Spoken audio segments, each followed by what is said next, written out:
होती है, 0 होती है, तो इसलिए उसका ग्राफ जो, तो आप देखो कि इसकी कंसंट्रेशन कितनी है, 8 माइनस में x। Hello guys, welcome to Risen Academy, myself Umesh Yadav. तो देखो आज हम क्वेश्चंस करेंगे जो हमने लास्ट क्लास में पढ़ा था, लॉ ऑफ मास एक्शन है, उसके बेसिस पे क्वेश्चंस करेंगे। जो भी मैंने फॉर्मूले ड्राइव करे थे लास्ट क्लास में, तो आज की क्लास में उसके बेसिस पे क्वेश्चंस करेंगे। तो स्टार्ट करते हैं, चलो क्वेश्चन करते हैं। पहला क्वेश्चन देखो जरा, फर्स्ट क्वेश्चन है, in which of the following, in which one of the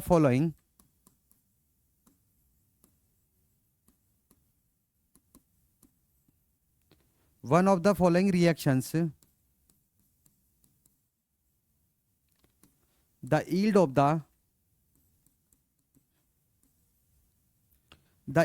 the product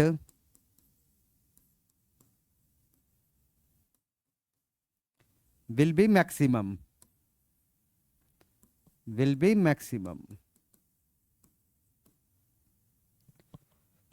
पहला ऑप्शन है फर्स्ट,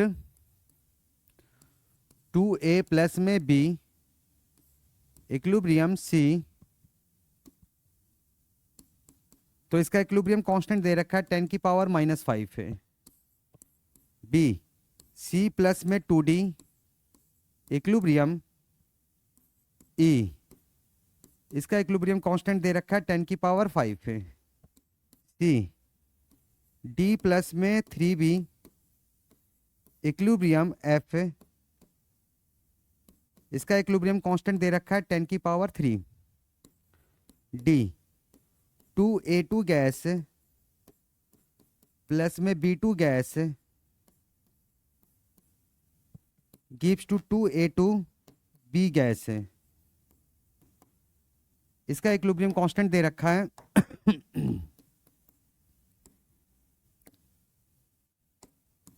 इसका इक्विलिब्रियम कांस्टेंट दे रखा है 256 से। तो देखो क्वेश्चन में क्या कह रहा है, in which one of the following reactions the yield of the product will be maximum. कह रहा है कि कौन सी रिएक्शन के अंदर प्रोडक्ट का जो अमाउंट है वो सबसे ज्यादा होगा, प्रोडक्ट का जो यील्ड है वो सबसे ज्यादा होगा। तो देखो इक्विलिब्रियम कांस्टेंट क्या होता है, equilibrium constant is equal to molar concentration of product upon में मोलर कंसंट्रेशन ऑफ रिएक्टेंट। तो प्रोडक्ट की कंसंट्रेशन अगर ज़्यादा होगी तो इक्विलिब्रियम कांस्टेंट क्या होगा, ज़्यादा होगा। तो आपको देखना है कि किस रिएक्शन के लिए इक्विलिब्रियम कांस्टेंट ज़्यादा होगा, क्योंकि इक्विलिब्रियम कांस्टेंट जितना ज़्यादा होगा प्रोडक्ट की कंसंट्रेशन उतनी ज़्यादा होगी, मतलब प्रोडक्ट की यील्ड उतनी ही मैक्सिमम होगी। ठीक है, तो देख लेते हैं कि आपका इक्विलिब्रियम कांस्टेंट कहाँ पे सबसे ज़्यादा आ रहा है। ये आपका सबसे ज़्यादा आ रहा है सेकेंड वाला, ये 10 की पावर -5 है, 10 की पावर 5 है, 10 की पावर 3 है और ये 256 है। तो ये बी ऑप्शन आपका करेक्ट है। ठीक है, नोट करो, फिर अगला क्वेश्चन करते हैं। सेकंड क्वेश्चन कर लिया भाई सबने, चलो अगला क्वेश्चन देखो। नेक्स्ट क्वेश्चन है, सेकंड क्वेश्चन है, which of the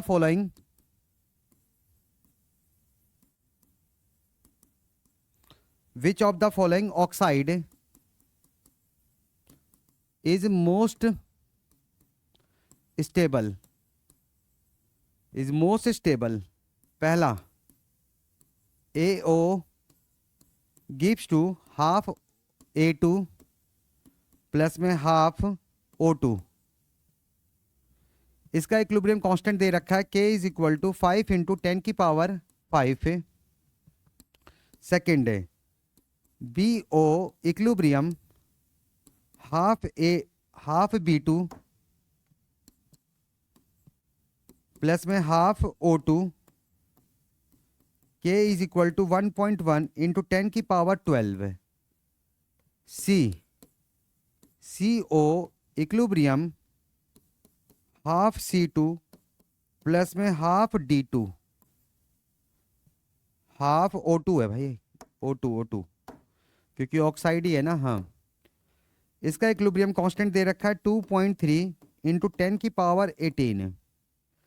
D option, DO equilibrium half D2 plus में हाफ O2, इसका इक्विलिब्रियम कांस्टेंट दे रखा है 1.4 इंटू 10 की पावर 21। तो अब देखो क्या कह रहा है, which of the following oxide is most stable. तो इक्विलिब्रियम कांस्टेंट अभी मैंने आपको बताया ये क्या होता है, molar concentration of product upon A molar concentration of reactant है। अब यहां पर देखो जरा, अगर इक्विलिब्रियम कांस्टेंट आपका ज्यादा है तो प्रोडक्ट की साइड ज्यादा होगा ये तो, अगर इक्विलिब्रियम कांस्टेंट कम है तो रिएक्टेंट की साइड ज्यादा होगा। ठीक है, अब इसको इस तरीके से समझो, अगर इक्विलिब्रियम कांस्टेंट है, अगर इक्विलिब्रियम कांस्टेंट ज्यादा है तो प्रोडक्ट की साइड होगा, तो इसका मतलब है कि रिएक्टेंट प्रोडक्ट में ज्यादा कन्वर्ट हो रहा होगा, और रिएक्टेंट अगर प्रोडक्ट में ज्यादा कन्वर्ट हो रहा होगा तो रिएक्टेंट क्या होगा, कम स्टेबल होगा। ठीक है, तो अगर इक्विलिब्रियम कांस्टेंट है, अगर इक्विलिब्रियम कांस्टेंट आपका ज्यादा है तो आपका रिएक्टेंट क्या होता है, अनस्टेबल होता है, अनस्टेबल होता है, समझ रहे हो। लेकिन अगर इक्विलिब्रियम कांस्टेंट है, अगर इक्विलिब्रियम कांस्टेंट आपका कम है तो रिएक्टेंट आपका क्या हो जाएगा, ज्यादा स्टेबल हो जाएगा, स्टेबल। क्योंकि इक्विलिब्रियम कांस्टेंट अगर कम है तो प्रोडक्ट की कंसंट्रेशन कम होगी, और प्रोडक्ट की कंसंट्रेशन अगर कम है तो रिएक्टेंट उसमें कम कन्वर्ट हो रहा है, तो आपका रिएक्टेंट क्या होगा, ज्यादा स्टेबल होगा। तो आप देखो कि इसके अंदर इक्विलिब्रियम कांस्टेंट की वैल्यू सबसे कम किसकी है, इक्विलिब्रियम कांस्टेंट की वैल्यू सबसे कम ये रही, ये तो 12 है, 18 और 21 है, तो सबसे कम यही है, तो इसका ऑक्साइड क्या होगा, सबसे ज्यादा स्टेबल होगा। आपका AO क्या है, सबसे ज्यादा स्टेबल है, क्योंकि इक्विलिब्रियम कांस्टेंट अगर कम है तो आपका रिएक्टेंट की साइड ज्यादा ये शिफ्ट हो रखा है, तो आपका रिएक्टेंट क्या होगा, ज्यादा स्टेबल होगा। समझ गए, नोट करो फटाफट फिर आगे करते हैं। चलो अगला क्वेश्चन देखो, नेक्स्ट क्वेश्चन है। नेक्स्ट क्वेश्चन देखो जरा, थर्ड क्वेश्चन देखो, थर्ड क्वेश्चन है ग्राफ का, कर लेते हैं। The following graph, the following graph represents, represents the equilibrium, represents the equilibrium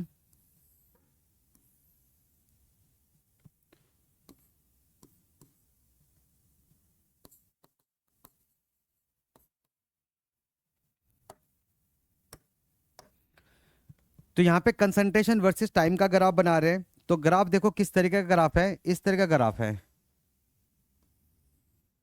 मैंने आपको बताया था कि रिएक्टेंट की इनिशियल कुछ कंसंट्रेशन होती है, इसलिए रिएक्टेंट का ग्राफ ऊपर से स्टार्ट होता है। तो ये आपका हो गया रिएक्टेंट का ग्राफ। एक मिनट जरा, इसको थोड़ा और ऊपर कर लेते हैं। ठीक है भाई, तो ये हो गया रिएक्टेंट का ग्राफ। और प्रोडक्ट का ग्राफ आपको पता है कि प्रोडक्ट की इनिशियल कंसंट्रेशन क्या होती है, 0 होती है, तो इसलिए उसका ग्राफ जो होता है वो ओरिजिन से स्टार्ट होता है, ओरिजिन से स्टार्ट होता है। ठीक है।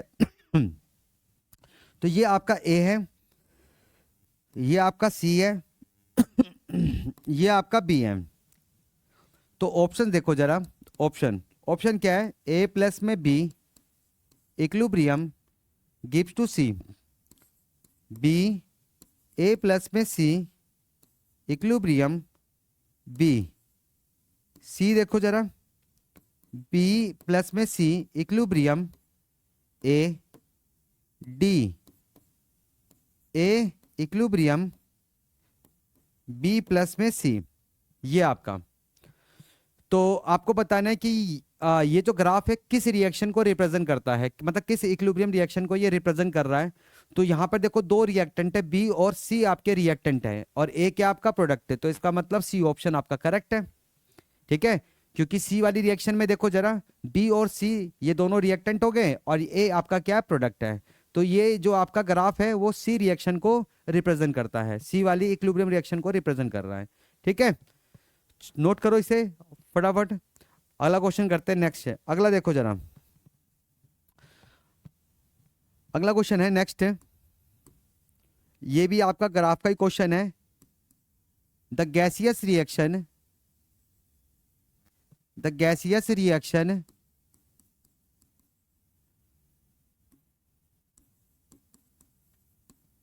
ए गैस प्लस में N B gas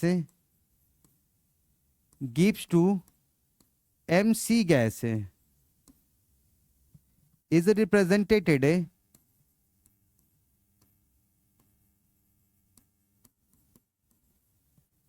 represented by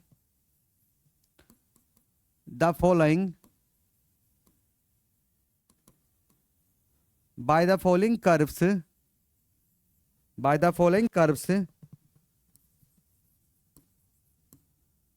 what is the value of,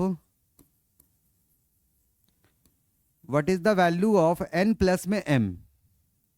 तो रिएक्शन आपको दे रखी है ए गैस, गैसियस रिएक्शन है, ए गैस प्लस में N B gas gives to M C gas, M C gas.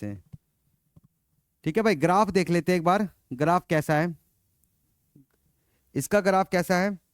तो ये आपका है, ये 2 है, ये 4, ये 6, ये 2 8, ये 10, ये हो गया 12 और ये हो गया 14। ठीक है भाई, तो इधर तो आपको कंसंट्रेशन दे रखा है, कंसंट्रेशन, ठीक है, moles per litre.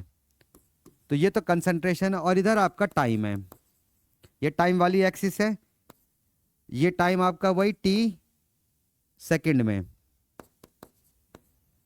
T second. अब यहां देखो जरा इधर, तो आपके पास ग्राफ पेपर होगा ना, उसमें आप बना सकते हो। ठीक है ना, आपकी मर्जी, आप ऐसे भी बना लो, जिसमें मर्जी बनाना बना लो।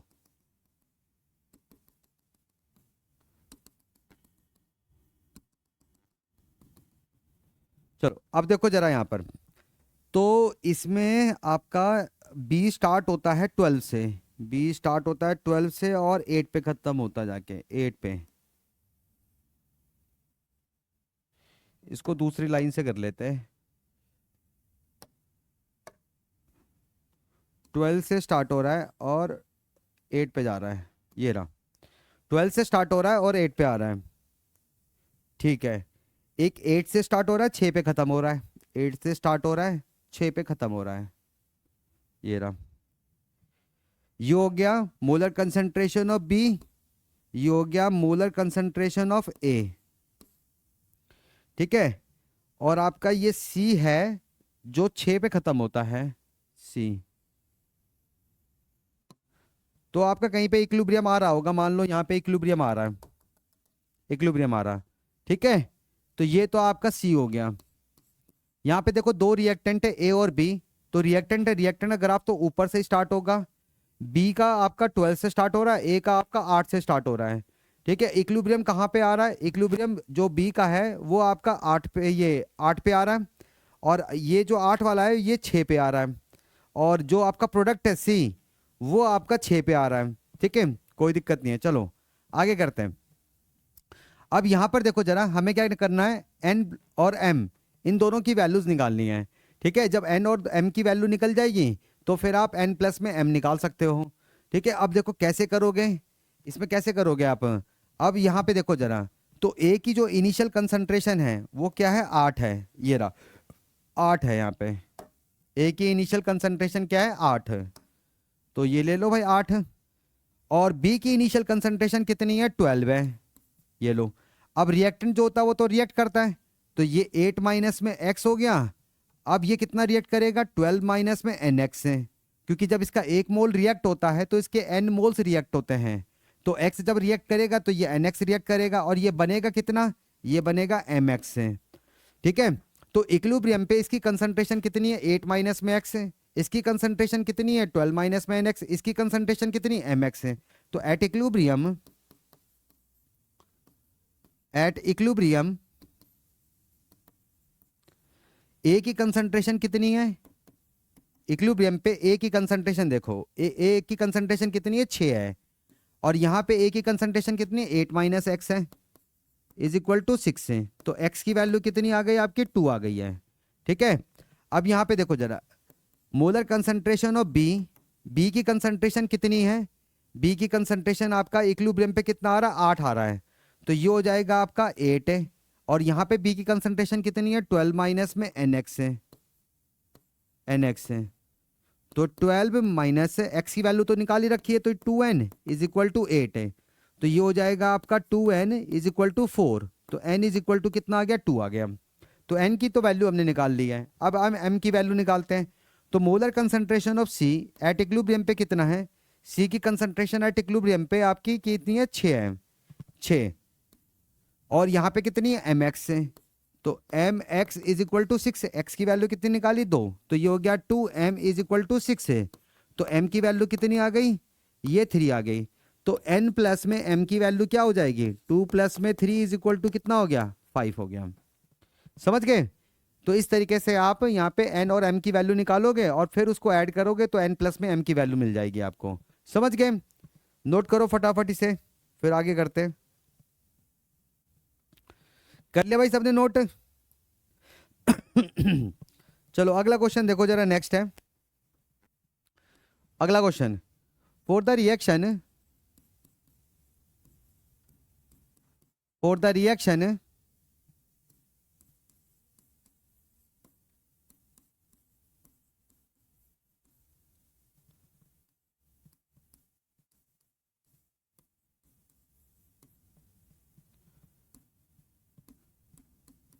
then find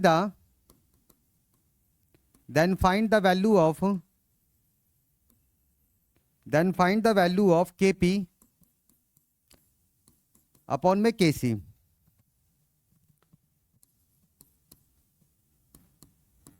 तो ऑप्शन है 1, सेकंड है RT, C है आपका square root of RT, D है आपका 1 अपॉन में RT।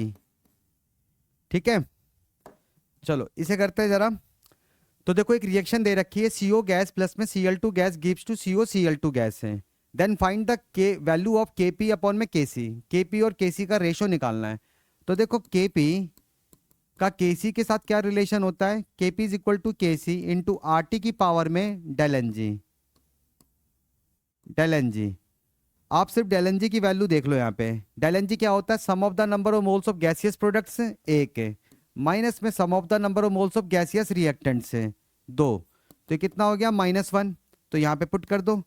तो Kp is equal to Kc into RT की पावर में -1, -1 होगा, नीचे ले जाओगे तो ठीक है पॉजिटिव हो जाएगा। तो Kp अपॉन में Kc is equal to 1 upon में RT। तो Kp एंड Kc का जो रेशो आ रहा है वो 1 अपॉन में RT आ रहा है, और यही निकालना था Kp Kc का रेशो। तो आपका डी ऑप्शन क्या हो जाएगा? करेक्ट हो जाएगा। नोट करो इसे, फिर आगे करते हैं। कर लिया भाई? अगला क्वेश्चन देखो जरा, नेक्स्ट क्वेश्चन है। नेक्स्ट क्वेश्चन देखो, what is the value of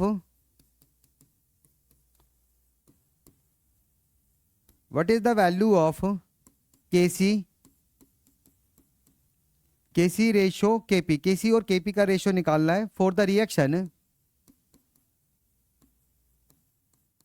reaction CO gas plus में half O2 gas gives to CO2 gas है। तो इसको भी वैसे ही करेंगे। पहले ऑप्शंस देख लेते हैं क्या क्या ऑप्शंस हैं। 1 अपॉन में स्क्वायर रूट में RT, सेकेंड स्क्वायर रूट में RT, थर्ड 1 अपॉन में RT, D 1.0। ऑप्शन देखो जरा। तो Kp is equal to Kc into RT की पावर में डेल एन जी, यही फॉर्मूला होता है। डेल एन जी की वैल्यू पता करो। डेल एन जी 1 माइनस में हाफ, ये तो कैंसिल हो गया, तो -हाफ आ गया। अब यहाँ पे पुट कर दो। तो Kp is equal to Kc into RT की पावर में -हाफ, नीचे ले जाओगे तो पॉजिटिव हो जाएगा। तो Kp is equal to Kc into 1 upon में स्क्वायर रूट ऑफ RT, क्योंकि स्क्वायर रूट हटाओगे तो पावर हाफ ही आता है, ठीक है ना, पॉजिटिव आ जाएगा, यहाँ पे कर दिया। तो ये क्या हो जाएगा आपका? हमें Kc अपॉन में Kp निकालना है। तो ये क्या हो जाएगा? स्क्वायर रूट ऑफ RT हो जाएगा। तो देख लो कौन सा ऑप्शन करेक्ट है आपका? बी ऑप्शन करेक्ट है। नोट करो फटाफट, फिर आगे करते हैं। कर लिया भाई सबने? चलो अगला क्वेश्चन देखो, नेक्स्ट क्वेश्चन है, for the for the reaction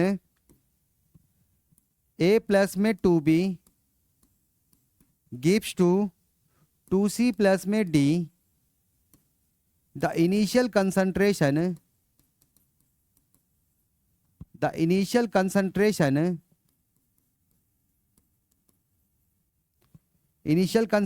of A is small a, and that of B is 1.5 times that of A.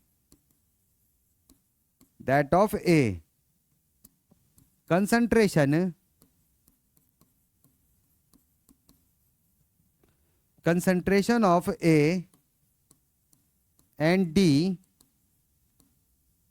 are same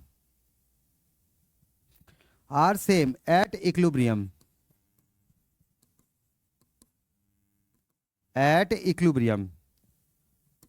Full stop. What should be the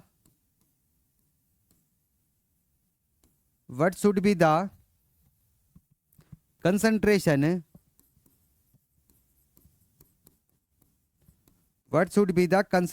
of B at equilibrium? तो कह रहा है कि B की क्या concentration होगी. Options हैं A/4, second A/2, third 3A/4, D option A. तो देखो रिएक्शन आपको दे रखी है, क्या है, A प्लस में 2B गैसियस रिएक्शन ही है, गिव्स टू 2C प्लस में D. A की इनिशियल कंसंट्रेशन क्या है, स्मॉल a. B की इनिशियल कंसंट्रेशन क्या है, A के 1.5 टाइम्स है, तो ये हो जाएगा 1.5 A. ये तो 0 0 होगा. अब ये रिएक्ट करेगा A माइनस में x है, 1.5 A माइनस में 2x है, क्योंकि जब इसका 1 मोल रिएक्ट होता है तो इसके 2 मोल्स रिएक्ट होते हैं, और ये बनेगा कितना, ये आपका 2x हो जाएगा, ये आपका x हो जाएगा. आगे देखो क्या कहता है, concentration of A and D are same at equilibrium. A और D की जो कंसंट्रेशन है वो सेम है. तो भाई A की कंसंट्रेशन इक्विलिब्रियम पे कितनी है, A माइनस में x है, और D की कितनी है, x है.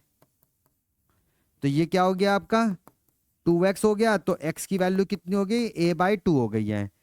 समझ रहे हो. तो इसका मतलब है कि आपका जो A है वो आधा ही तो रिएक्ट हो रहा है, आधा रिएक्ट हो रहा है, आधा बच जाएगा. तो A माइनस में A/2, तो कितना बच गया, A/2. आधा रिएक्ट हो गया, आधा बच गया. समझ रहे हो. हमें क्या निकालना है, कंसंट्रेशन ऑफ B निकालना है, निकाल लो भाई. तो कितना इक्विलिब्रियम पे 1.5 A माइनस में 2x की वैल्यू कितनी है, हाफ A/2. तो 2 से 2 कैंसिल हो जाएगा, तो 1.5 A माइनस में A, तो ये कितना हो जाएगा, 0.5 A हो जाएगा. तो इक्विलिब्रियम पे आपका B की कंसंट्रेशन कितनी आएगी, 0.5 आएगी. तो ये कितना हो जाएगा आपका, हाफ हो जाएगा, मतलब A/2 हो जाएगा. कितना हो जाएगा ये, A/2. ठीक है. तो कौन सा ऑप्शन करेक्ट है आपका, ये सेकंड ऑप्शन करेक्ट है. नोट करो.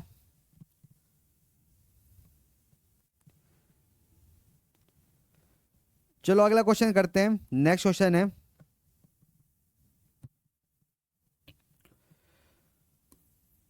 अगला क्वेश्चन देखो जरा. For the reaction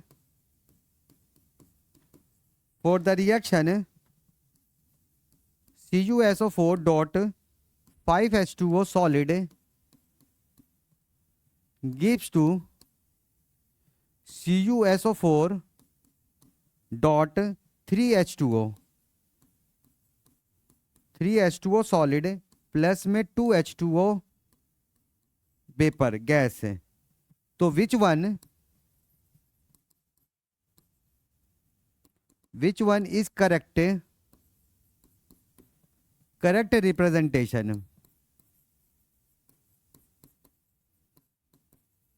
correct representation. पहला देखो, Kp is equal to pressure of H2O की raise to power 2. Second option है Kc is equal to molar concentration of H2O raise to power 2. Third option है Kp is equal to Kc RT की power में 2. D option है all of these हैं, all of these हैं। ठीक है भाई, तो ये रिएक्शन दे रखी है, इसके लिए देखो इक्विलिब्रियम कांस्टेंट लिख लेते हैं। पहले केसी लिखूंगा, तो केसी क्या आ जाएगा, molar concentration of H2O raise to power 2, और केपी क्या हो जाएगा, KP is equal to partial pressure of H2O raise to power 2 हो जाएगा। केपी और केसी के बीच में क्या रिलेशन आ जाएगा, KP is equal to Kc into R T की पावर में del n g. Del n g कितना है, 2, क्योंकि ये तो सॉलिड है तो हमें तो सिर्फ गैसेस के मोल्स काउंट करने होते हैं, तो ये हटा दोगे तो ये कितना हो जाएगा, 2 हो जाएगा। तो ये भी सही है, ये भी सही है, ये भी सही है, तो तीनों सही है। तो डी आपका सही है, ऑल ऑफ दीज हैं। समझ रहे हो, तो डी ऑप्शन आपका करेक्ट है। समझ गए। तो आज के लिए इतने क्वेश्चंस करते हैं, अभी और अच्छे क्वेश्चंस करेंगे, आप इतने की प्रैक्टिस करो। ठीक है, और नेक्स्ट क्लास में हम क्या करेंगे, और इसके अच्छे अच्छे क्वेश्चंस लेके आएंगे, तो करते हैं ट्राई इक्विलिब्रियम के क्वेश्चंस से। ठीक है, तो आज के लिए इतना ही करते हैं, मिलते हैं नेक्स्ट वीडियो में, गुड बाय।